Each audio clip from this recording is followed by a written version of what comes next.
Are you tired of watching hours of confusing videos by guitar music theory experts on YouTube and still not understanding a darn thing they're on about? Then you need the Songwriting Inspiration app. For only $5, you can organize 6,000 guitar chords into relative major and minor keys and get tons of fresh new ideas for more sophisticated chord progressions and songs. Downloading Song is like downloading music theory straight into your brain. Link is in the description. Hey, how's it going, dudes and dudettes? Brad the Guitarologist here, and do I have a treat for you today. A while back I was contacted by Steve Wilson, who is the former amp tech for Stevie Ray Vaughan, inviting me over to his amazing studio to check out some of the stuff that he has. I mean, we're talking about stuff like his original 63 Stratocaster, a couple of 50s Les Pauls, just some really amazing stuff, lots and lots of vintage amplifiers. His buddy Greg Martin came up to the studio as well and was able to bring his 1958 Gibson Les Paul that was formerly owned by Ed King and was given to him by none other than Hank Williams Jr. And I got to play it through an amplifier there that was just also amazing. So you guys are going to want to check this out. Let's go to Steve's studio.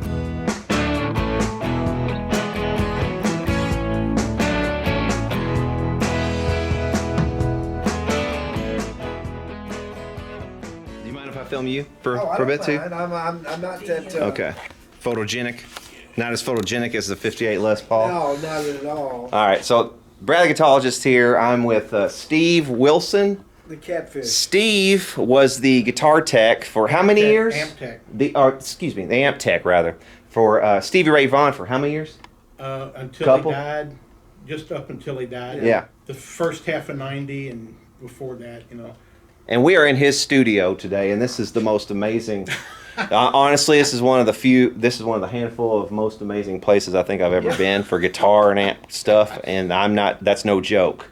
I'm immune to I am it. just because I've been here. Because you've got the same stuff. Well, not exactly, but you got way more than me. And this here is Greg Martin from the Kentucky Headhunters, and his son Eric. Yeah. Sitting on a is that real leather? Sitting on a really nice real leather. Steve I love that. That's the best, man. See, man, it's quality everywhere you look. I'm telling you, from the time I walked in the door here, I don't want to give you a map to the place, but believe me, You probably only seen 20%. You only seen 20% of what he's got. I didn't get past the first room. I probably spent 15 minutes in the first everywhere. room with my mouth agape, and it's just like the overflow stuff, right? And then you played every guitar I had very well. And then we've played, well, I don't know about very well, but we've got everything from old Gibsons. You guys on the channel will recognize some of these old Gibsons that he's got in here, man. That's a 20T right there. They later renamed that the Ranger when they went to the Tweed. And those are some of the best sounding amplifiers that you can buy. Favorite one in here, yeah. Yeah. The Ranger, they're really. Hey, them little Gibson amps are great. I mean, what year's your little champ up there? That's really a new Bronco I've distressed. Oh, it's a new Bronco. Okay. And I put an old 6V6 tube amp in the bottom of it. Sweet. He's got amps out the wazoo in here. That's an old Dan Electric. I've had one of those on the channel, the DM10. Yeah. This custom 250, that was the first amp I ever worked on. Really? I've also got a 200 with two 215 cabinets too. Really? Yeah. But yeah, man, everything in here, like from the ephemera, this is just stuff to geek out on if you're into old tech. I mean, you guys will know what I'm talking about who watch the channel. That right, I mean, that's cool. And behind you too, this wall. This is the coup de grace. Oh, that is about a 3-foot high RCA Victor Nipper Dog. That's the big one. That would have been like at the trade show or something. What did you ever research that? Trade show items. Trade show, yeah, it has to be like. Where's the cat? Yeah, some dealers had them in their lobbies. I've also got two of the smaller ones up front in that cabinet. Well, yeah, there was one over here too, right?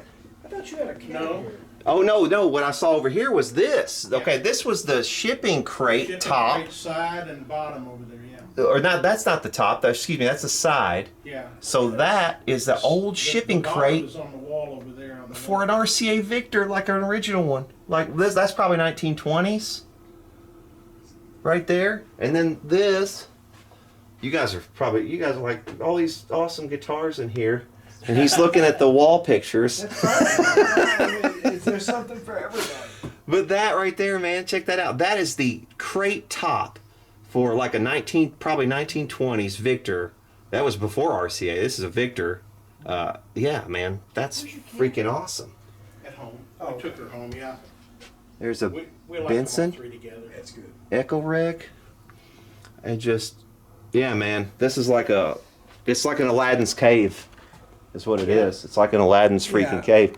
It's probably going to take multiple trips to really do this justice. Fun, Brad? Are you having fun today? Man, Is it good to get out of the house every now and then? it's real good to get out of the Just house. drove up from Nashville. Here, let me show you this, Brad. Look at this picture here. This is called Last Call, and he personalized it to me. Bill Williams, and this is just a great picture. Wow. God bless him. Every That's time I walk in incredible. there, I see that. Yeah, that's really cool. And here's the only picture I ever had made of me and Stevie. I didn't even, that's me walking out on stage with him, but I never stood and had a picture made with him. It was just an accident, huh? Did, yeah. I know you did see.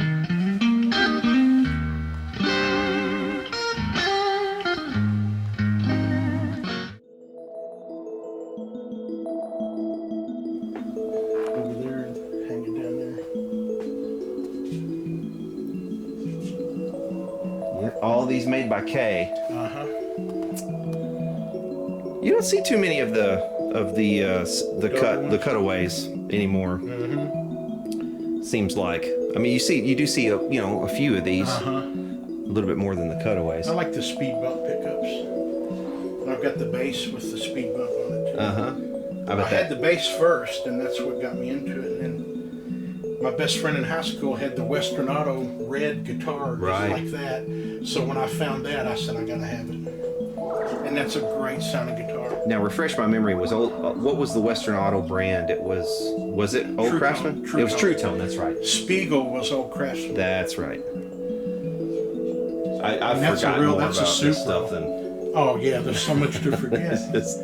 Yeah, that's an Old Craftsman lap steel. Yeah. That's probably really rare, yeah. I've got some more Supros up front, but I just like the way that one looks. I love old Supros. Is that a wrestle glass or is that no? Yeah. Is it? It is. Man, one time I found an airline triple pickup, the white one, the white Still triple. have it? No, I sold it. You know what? I gave $100 for it. But here's what my passion.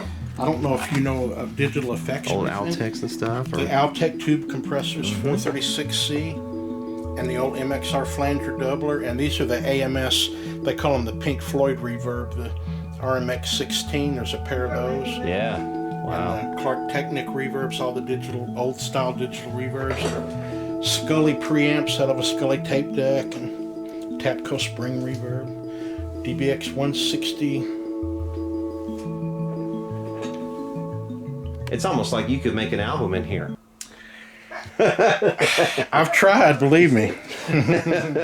What's that? That's where you're at. So. Oh, okay. There we go.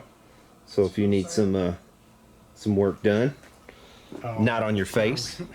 You have no harmonizer? You have a harmonizer. If you need work done, call Brad Lindsay. You have a harmonizer? I don't. Okay. I did. I had a 910, but I don't. I thought you anymore. did.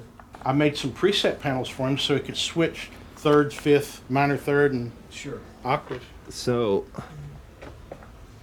I love the 99 setting for those things. Oh yeah, Johnny Edwards, 101 and 99, or just even 100 flickering will do it. Well, Montrose did that a lot too. Sure did. Templeton, Ted Templeton, right? yes. Didn't Eddie Van Yes, Halen use yes, yes. that? Yeah, Eddie. What a sound. That's like a 56 C3 and a 122 under the padding there. It was everything. Right here? Uh-huh. Swear to God. I mean, there's more. This is. yeah, so that's the console version of the B3. On the B3, Yeah. right? Same exact guts, yeah. That one's in like mint condition right out of the church. And yeah, there was a time when they were just giving those away. Yeah. Yep. Yep. And that's the tone cabinet for it. The 122, the big balanced input version that goes with the B and C. Wow. Is that Yeah. the one? Is that the wooden one? Oh yeah, Okay. absolutely. Do you have any of the like the Three Dog Night? The black ones, the 900 series? Yeah, No, I don't okay. have any of them. They were all transistor. Oh, okay. This is the house of tubes in here. The House of Tubes. You would keep a 150 if you had one, right? I would. An acoustic 150. I would if I had Surely. one. I had one for years. They broke up kind of neat, in a way. Yeah, they At did. least I thought they did. Who knows? I would like to hear one now. I to would see what too. found. I would too.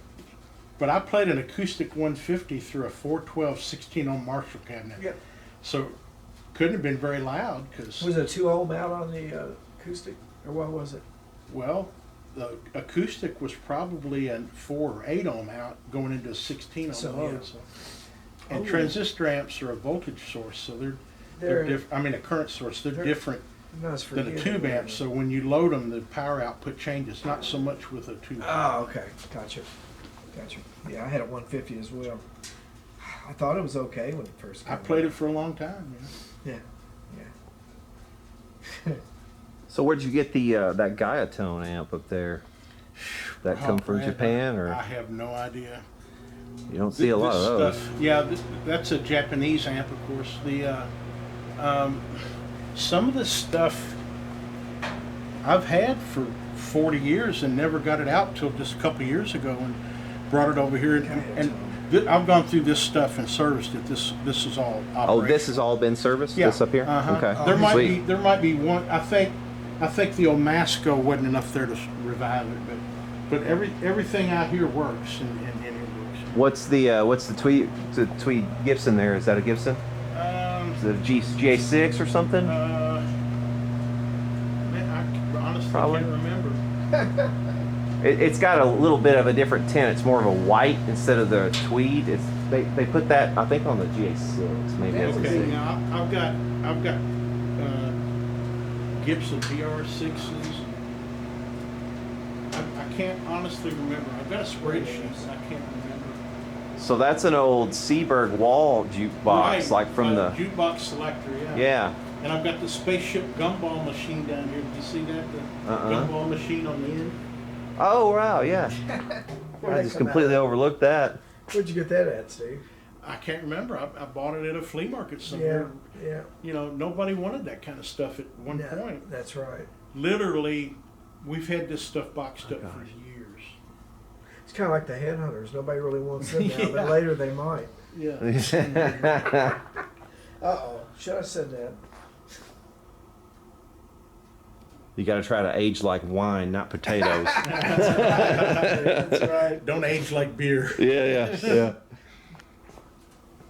Oh man. Okay, open the case now. Okay, so this is why I got the camera out. Really, this was the main reason. But actually, before we get to this, for one second, if you don't mind, Steve, I want to revisit your '63 Strat. Okay, Is that okay? sure. So that's this bad dog right here. That's just been beaten to hell by Steve. You were the second owner, probably. Yeah. You reckon? Yeah. I bought it from the student that bought it. I've got the blonde case with brown leather ends on it that's in great shape because I never used it. But that was in mint condition when I bought it, Brad. That was your guitar with Dave. And I played that every night, yeah. And you reckon that this had already been refinished at the factory, like they made it Yes, white we and then took painted apart. over it? It's marked factory refin inside, yeah. Oh, okay. In the neck pocket, it's marked refin Wow.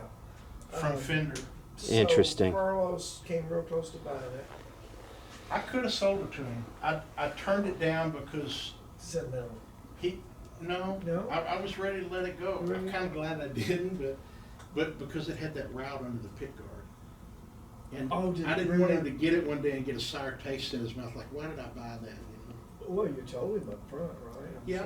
Yeah. Well, it was a surprise. No, he didn't know. His wife was going to buy it for a surprise for his birthday. That's exactly right. She wanted a beat up '63 Strat. And- Why 63? And Drew, something sentimental to him about that year. I don't know what it was, but his wife was going to buy it for a birthday surprise, and I felt bad that she would buy that for him, and when he took the pick guard off and saw the route, he would be upset. If he ever did. Blackman, right? Huh? His wife is Blackman, right? The girl that played with Lenny Kravitz. I think so. Yeah, it is. Yes, yes. What's her name? I can't think of. Cool hair. So what's non-original? The pick guard? The pick guard. Why do you reckon two of the pickups went yellower? Because I've got one replacement cover on the. Oh, there was. Okay. I've got the original. I just can't find it. Yeah, this neck on this thing. This neck on this thing is just like. It needs a refret, but I love the neck. I agree on the refret. Yeah, it's a bit low on the frets, but if it was this neck a player, for sure, I'd refret it. But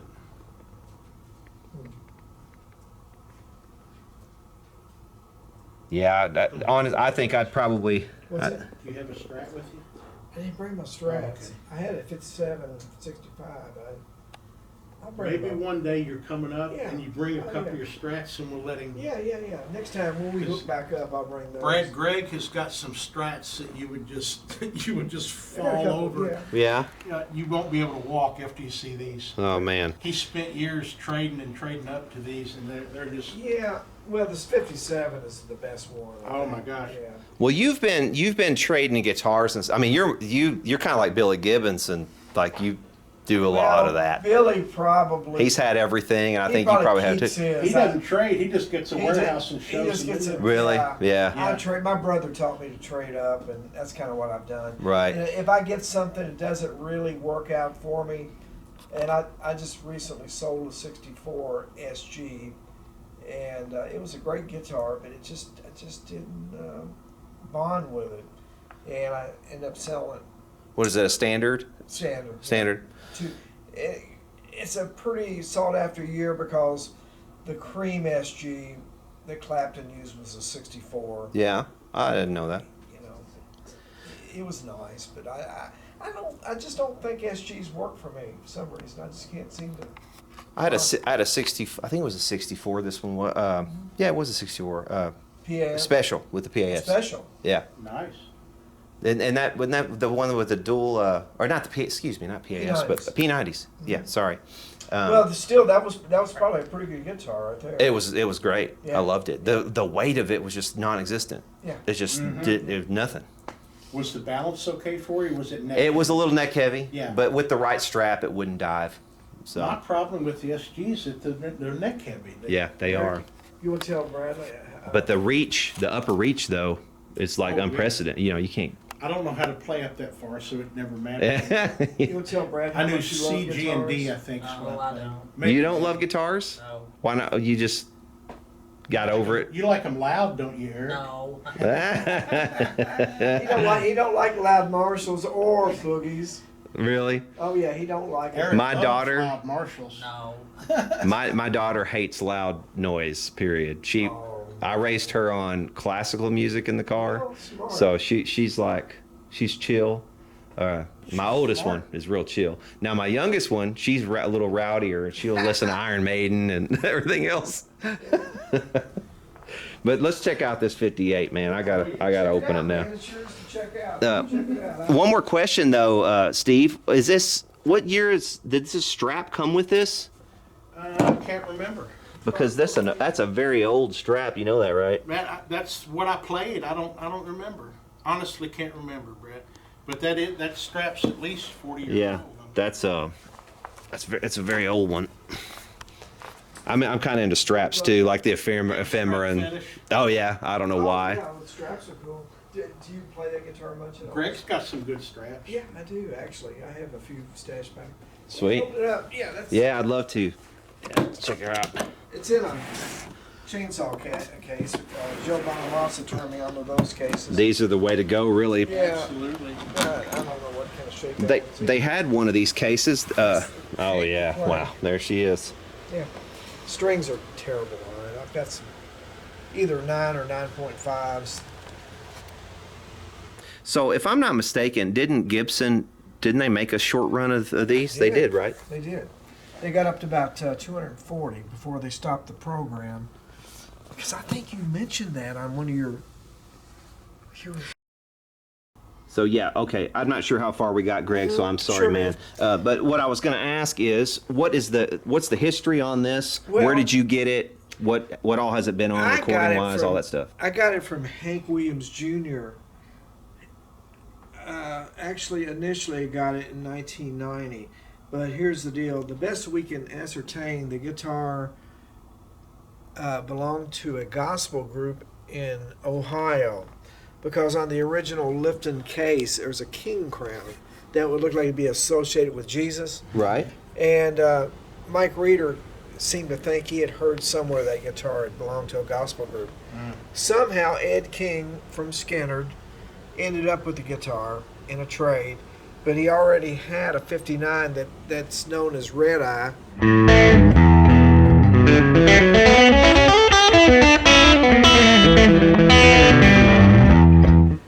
That belongs to what's his name? It used to be with the drive-by truckers. Jason Isbell. Yeah, Jason He bought Isbell. Red Eye, yeah. He bought Red Eye. Oh, I love Jason Isbell. Great One of my songwriter. favorites, yeah. Right, and so I guess Ed just took this down to Gruen sometime in the '80s. It'd be the '80s, and he sold it to Hank Williams Jr. And because I've got a picture. I can send it to you. I had to find it. It's not the best picture ever was, but a You guy, sent it to me, both of them laying in the Yeah, case? yeah. There's that's great. Yeah, it's supposedly Paul McCartney's guitar. Yes. And mine. It's a left-handed Les Paul? Or? Right. Yeah. And so Hank bought it. He bought a gold top. He bought a dobro, but he bonded more with the gold top. So anyway, around 1988, early '89, I was out. I played with Ronnie McDowell for 8.5 years, a country artist out of Nashville. Doug Phelps and I were playing with Ronnie, and we were playing in Jackson, Mississippi, outside the big Coliseum. We were playing out on the stage outside, and we noticed this guy on the side watching us, and that was Bud Phillips, Hank's guitar tech. And he come over and start talking to us and say, "Hey man, I like what y'all play. Y'all want to come over and check Hank out?" And so we went over to the show. What you Is got? that it? There it is. Yeah, there. That's Paul McCartney's Les Paul, and the that back. guitar laying in the... And that's mine. Laying side by side. That's when it was for sale. I'll be damn. Yeah. Yeah. That's when Ed had it for sale. So was that before Paul bought the other one, I guess? Before Hank Jr. Or before, well, both of them. Before McCartney bought his. Oh yeah, it's true. Right. True. Yeah, that's right. That's right. Correct. So anyway, Bud Phillips, Hank's tech, took us over to the Coliseum, put us on the side of the stage. That was the first time I ever saw that guitar because of somebody. It wasn't Animal. It was another guy playing it. And I went, oh, okay, that's cool. Then about 2 years later, we're out touring with him. And Hank loaned me that guitar to use it in a video.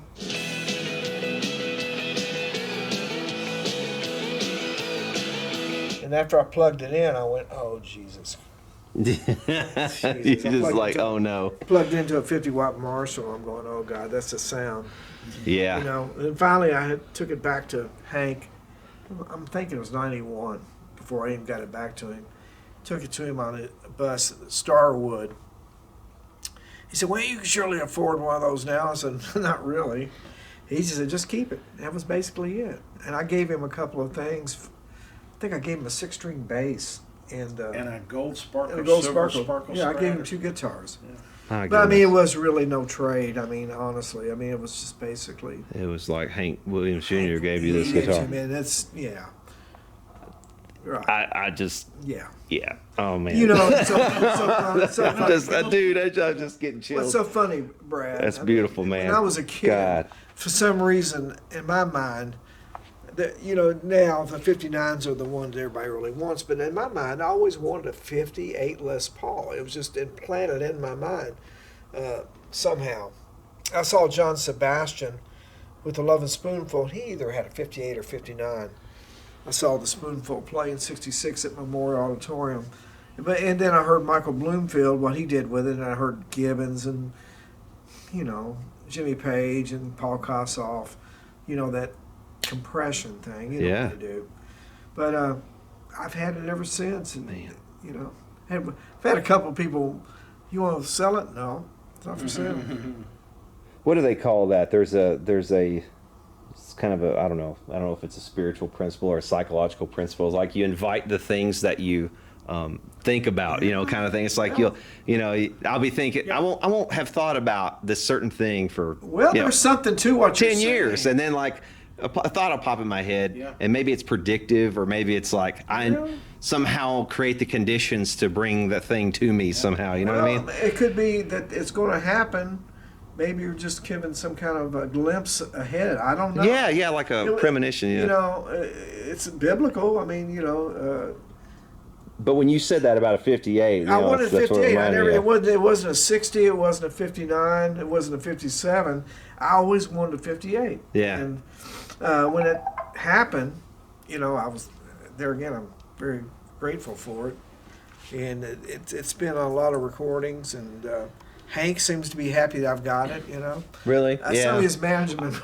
I thought he would have been like, dang. No, not really. I think there was a couple of people. He's glad to see it used. I think so. There was a couple of people in the organization. I tell you what, the issues that Gibson did of that particular guitar, I think some of the best Gibson modern guitars I've ever played. Yeah, they did a good job. And how many did they make of this? They got up to 240. They were supposed to do 300, but by the time they got around to mine, they started a true historic program. Okay. So they discontinued the collector's choice. Right. So there's about 240 of the, and the 15s are good. And you've got the prototype also, right? Would you mind too awful much if I plug this into that No, Gibson go for it. GA20T Go right for it. there? No, you play it. That GA20T is probably from about the same year. It's about a 50. I'm guessing 58 I or think 59. that'd be really good. That would show you. Man, I just. Strings maybe, like I say. Oh, I don't care. What do you use, 10s? I don't care. Are you 10s? On a Gibson, I'm 10s, but They're probably the wrong gauge. That's okay. Normally I use 10 through 46. I'll just bend less. Okay. No, what do you use again? 10 through 46. Oh, okay. Here, Well, I'll give you a headhunter pick. You'll play out of tune for sure. Thank you, sir. Appreciate that. Okay, guys, well, that'll do it for part 1 of this video series. There's a lot more to come. In the next video, I will actually sit down and play this guitar, and so will Greg. We'll talk a little bit more about it. We'll also look at a couple of 1950s Les Pauls that are owned by Steve, and a lot more stuff in the next video. So to see that, please hit subscribe down below, and for now, we will see y'all later.